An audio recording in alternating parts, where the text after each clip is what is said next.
2025 সালের 5 আগস্ট আওয়ামী লীগ সরকারের পতনের পর থেকেই ভারতের সঙ্গে বাংলাদেশের সম্পর্ক বেশ উত্তপ্ত।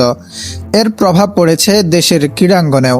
2026 আইপিএলের নিলাম থেকে 9 কোটি 20 লাখ রুপিতে মুস্তাফিজুর রহমানকে দলে নিয়েছে কলকাতা নাইট রাইডার্স। এরপর থেকেই দেশটিতে শুরু হয় তোলপাড়। অনেকেই মুস্তাফিজের জন্য কলকাতার ম্যাচ বয়কটের ডাক দিয়েছেন। এমন অবস্থায় নড়ে চড়ে বসেছে board of control for cricket in India তথা বিসিসিআই।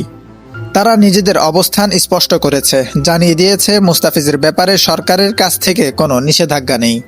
সম্প্রতি ইনসাইড স্পোর্টকে দেওয়া এক সাক্ষাৎকারে বিসিসিআইয়ের এক শীর্ষ কর্মকর্তা জানিয়েছেন, মুস্তাফিজের আইপিএল খেলা নিয়ে কোনো আইনি বাধা নেই, এ কারণে তারা এই বিষয়ে কোনো হস্তক্ষেপ করবে না। বোর্ডের ওই কর্মকর্তা বলেন, আমরা বুঝি এটি একটি স্পর্শকাতর বিষয়। কূটনৈতিক পরিস্থিতির ওপর আমাদের নজর আছে এবং আমরা সবসময় সরকারের সঙ্গে যোগাযোগ রাখছি। তবে বাংলাদেশি ক্রিকেটারদের নিষিদ্ধ করার ব্যাপারে সরকারের পক্ষ থেকে কোনো নির্দেশনা আসেনি। বাংলাদেশ আমাদের শত্রু রাষ্ট্র নয়, তাই নিয়ম অনুযায়ী মুস্তাফিজের আইপিএল খেলতে কোনো বাধা নেই। মুস্তাফিজ দল পাওয়ার পর থেকেই সামাজিক যোগাযোগ মাধ্যমে ক্ষোভ প্রকাশ করছেন ভারতের একাংশের ক্রিকেট সমর্থকরা। এমনকি কিছু উগ্র ধর্মীয় নেতাও মুস্তাফিজের আইপিএল খেলাকে ভালো চোখে দেখছেন না। ভারতের উত্তরপ্রদেশের বিজেপির কট্টরপন্থী নেতা সঙ্গীত সোম শাহরুখ খানকে গাদ্দার আখ্যা দিয়েছেন।